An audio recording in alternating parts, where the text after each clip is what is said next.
Hey guys, thanks for all the support you guys have given me, and also if you have not noticed, make sure if you are not subscribed, you subscribe to the channel. Also, at the beginning or end of every single video, make sure you like and comment. Also, make sure you check the links in the description box below to help the channel grow. I thank you for your continued support. Now let's get right into the video.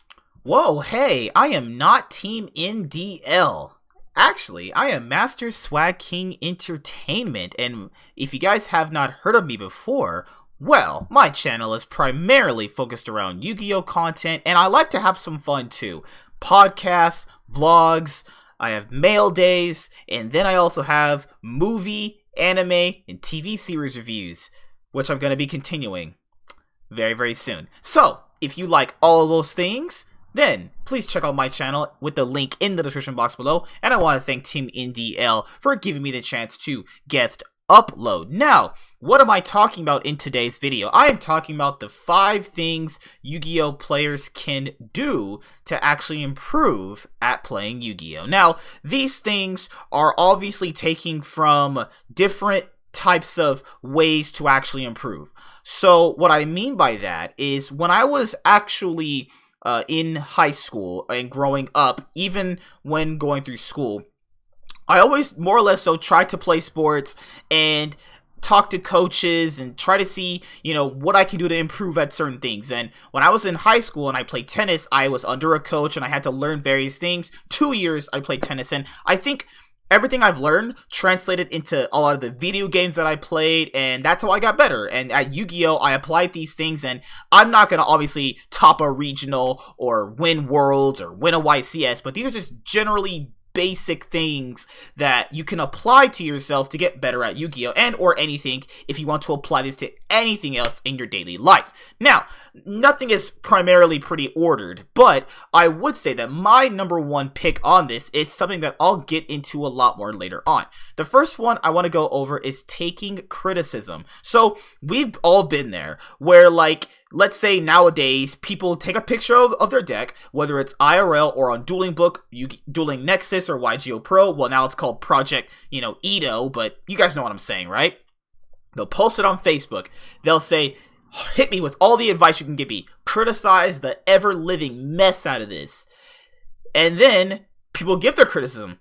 Now, some of it can be mean, some of it can be pretty darn nice, right? The person who's taking the criticism is like, oh my god, he's being mean to me, he hates me, no, you already messed up.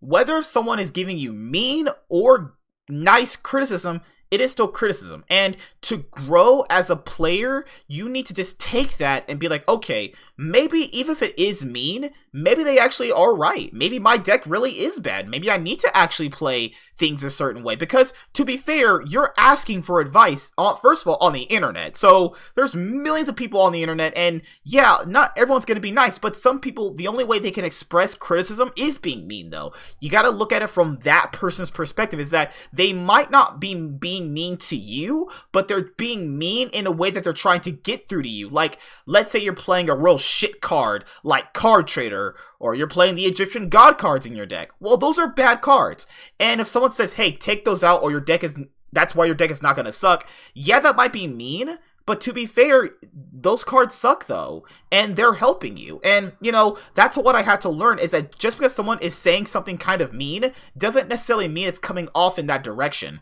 You know what I'm saying? So yeah, I would say, take criticism and learn how to take it, and it doesn't always have to be an end-all be-all thing. And that's my first number 5 pick on the list. Almost said the wrong thing actually right there. The next one I'm gonna say is losing is okay. Now, this is what I translate this into 2 different things. So this comes into practicing.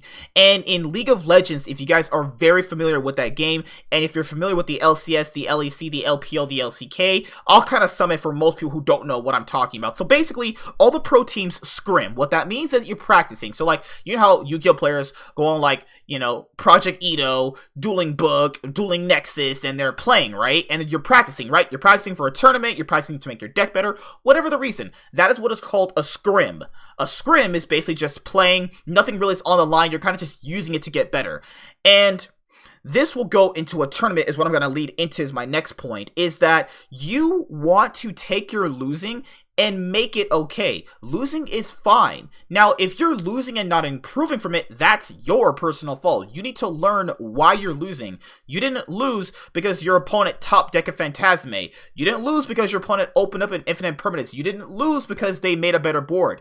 That doesn't matter, because if you go to a tournament, that does not matter. Do you want to know why? Because the person who is signing the slip, who just won the match, does not care about what you could have and should have top deck. Making these really moronic ideas that you could have won when in reality you just lost doesn't make you better. You take your loss as like, okay, I lost. Yeah, he opened this card. Yeah, he did this. He made a better board than me. Okay, learn from that. Take that, learn from it, and then apply it. Okay, so in the next duel, what can I do to actually make it better? What can I do in this duel that in the last duel I didn't do? It's really hard for some people to actually do that, and I think doing that would actually make you better. Also, when you're scrimming, try out different stuff that you normally wouldn't do if it wasn't a tournament. So, say you want to play this crazy tech card that works out super well with your deck. So, take that, also use that, and only during scrims see if it really works out. What a lot of people do is that they'll take their techs, not try them out, think they work because it won them a single game, and think they're the best thing ever. That doesn't work like that. You have to test things out. And when people lose, they're like, this tech sucks. After one game, it's like, no, losing is okay. You can lose and improve. And most people, most pro players in anything, basketball, hockey, professional esports games, you hear them when they lose. That's when you improve the most. Losing is when you improve the most. Now, losing and then learning how to win is different, but just taking and the aspect of losing is okay. I think some players really let it get to them that they lost. It's like, it's okay. Like, it's okay. You can improve. And that's what I'm going to say about that one. That's my number 4 pick. Number 3 is allocate your money. So this is a nowhere near to call anybody out. I don't know you people, and hopefully you choose me as your next content creator to support with your subscriptions because I love you all. But allocate your money. What I mean by that is over the course of many years of playing this game, I've been playing for a very, very long time. Literally Duel Monsters era. Shouts to my OGs out there. I'm an old man, as some of you guys are. But what a lot of people do is they don't allocate their money correctly. What does the word allocate mean? Allocate basically means you're placing it somewhere, right? So a lot of people will place their money in so many different things, hoping it works out. Now, in terms of a market watch perspective that I go through in my channel, that's perfectly fine because you're getting money and then making money at certain points, right? But what people do is they allocate money into so many different things that it doesn't pay off. And that's not from a market perspective. That's from like you playing too many decks. And this is what I had to talk to a professional card player, not in Yu-Gi-Oh! I talked to him in an aspect of a Magic player, and what he told me was so good because back in my day when I was a pro Yu-Gi-Oh! Player, I had like 6 different decks. I kid you not. I had like Madolche, Blackwing, Harpy, Satellar Knight. He's like, well, how about you play just one deck for competitive and one deck for fun? So that way you're not allocating your money to so many different things where you're spreading yourself too thin. So that's what I'd say to you guys, is don't allocate your money to so many different decks. It's really not worth it. Play like one deck if you want to play competitive, which is perfectly fine, and then just play like a fun deck. There's no point in having like 70 different decks. Like, you're never ever going to play all of them anyway. Why waste that much money? Number 2 is choose if you are a meta or a casual player. Sometimes you could be meta casual or casual meta. That goes into there too. But what I mean by this is in the most broad, blatant statement is this is basically kind of like for my people returning to the game after a long time. I understand, you know, Yu-Gi-Oh! Wasn't really part of your life. It was kind of like a one-time thing, right? Kind of like with a lot of one-night stands, if you understand what I'm saying. I'm just kidding. You want to choose if you're actually a meta or a casual player. Because going back to my other point, you don't want to put too much money into something if you're not serious about it. And when someone says, you know, if you're playing meta so you're not having fun, that's childish. Don't listen to them. If they say that you playing meta means you're a scrub and you don't know how to have fun, don't listen to that. That's just so childish to say. And vice versa for casual too. If a meta player says you're bad for playing casual decks, what does their opinion matter? You're never going to talk to this person anyway. So choose if you're a meta or a casual player, because you'll want to improve at one thing. Now, if you're playing casually, it doesn't matter. But if you're choosing to play meta, you want to make sure you're choosing to play meta because you're going to want to put money towards certain things. You're going to want to learn about the meta, what works good against it, what works good against this deck, what does my deck auto lose to going second, a lot of things. But if you're playing casual, you want to make sure you're choosing one correct thing while you're playing casual or competitive, because you don't want to waste time. You know, life is too short for us to be wasting time here. Basically just doing too many different things, spreading ourselves too thin. The number one thing on my list, it's not exactly number one, but it comes from a market watch perspective since I do them on my channel, that literally sometimes go up to 3 hours long. Wink, wink. Is pick up cards for cheap. I see a lot of people do this, and I don't understand why more people don't do it, and this is how you save money. Let me just give you an example. This is just an example. This is not calling anybody out. This is just an example. You have to understand that when a card goes up in value, I'm going to say 9 times out of 10, most of you guys could have got that card for like $3, $5, $10, right? I'll use a recent example, like a couple years ago, which is when most people got back into the game, when we had to play like Zodiacs or some shit, right?